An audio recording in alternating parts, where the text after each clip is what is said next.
We are just in such a fucked up spot. It's March 30th, 2026. Here's the latest news. So Trump is threatening to obliterate Iran's power plants, oil wells, and critical infrastructure if the Strait of Hormuz is not reopened, essentially threatening war crimes, as he claimed again just before markets opened that he was having positive discussions with the Iranian regime. Trump is claiming these negotiations are progressing, but Iran continues to say that Trump is lying, and they are calling Trump's proposals, quote, excessive and illogical with no real signs of a deal. There are now 50,000 American soldiers in the Middle East. Iran is openly mocking Trump on social media, disputing his claims about oil tanker deals and reopening shipping lanes, while tensions continue to rise in the region. Missile strikes continue across the region, including hits on Israel's Haifa refinery. An Iranian strike hit a Kuwaiti power and water facility, killing a worker and damaging critical infrastructure. New satellite images show fires on key oil pipelines in the UAE, suggesting Iran may be targeting alternative export routes. A U.S. missile used in Iran reportedly struck civilian areas, including a school and residential buildings, killing at least 21 people per a New York Times investigation. The global oil market is being rocked, with analysts warning this disruption is worse than any previous shock and spare capacity is nearly gone.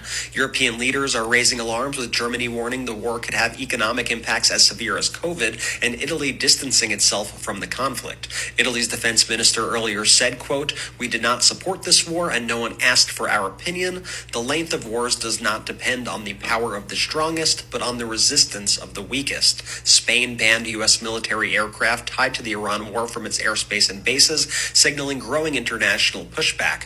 Republicans are now considering cutting federal health spending to help fund up to $200 billion for the war and immigration enforcement. Reports also say that Iran used decoy tactics over Dubai, triggering massive defensive missile launches and costing the UAE roughly $100 million. Trump is now attacking the Supreme Court again, calling it stupid and dumb, as he anticipates another legal loss on birthright citizenship.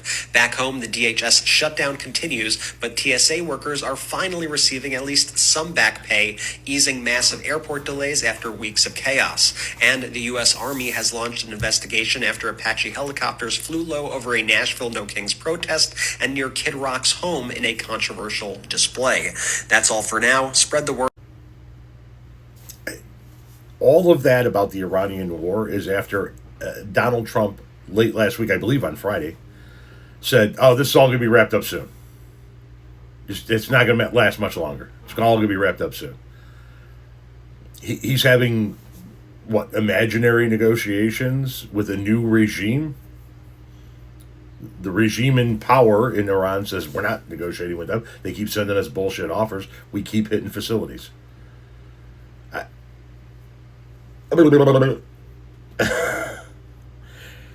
Oh my God.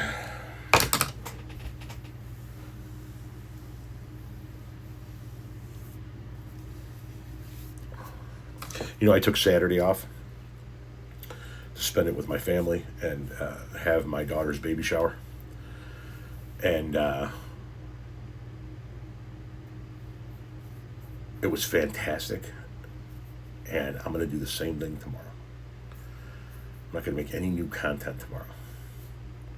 And watch, tomorrow's going to be the day something big pops off. But it's just an avalanche of shit. So I'm going to take tomorrow off, and I'm gonna go run some errands with Renee, get her some new license plates. It's an exciting day. Because goddamn, man, Jesus fucking Christ, we are so fucked.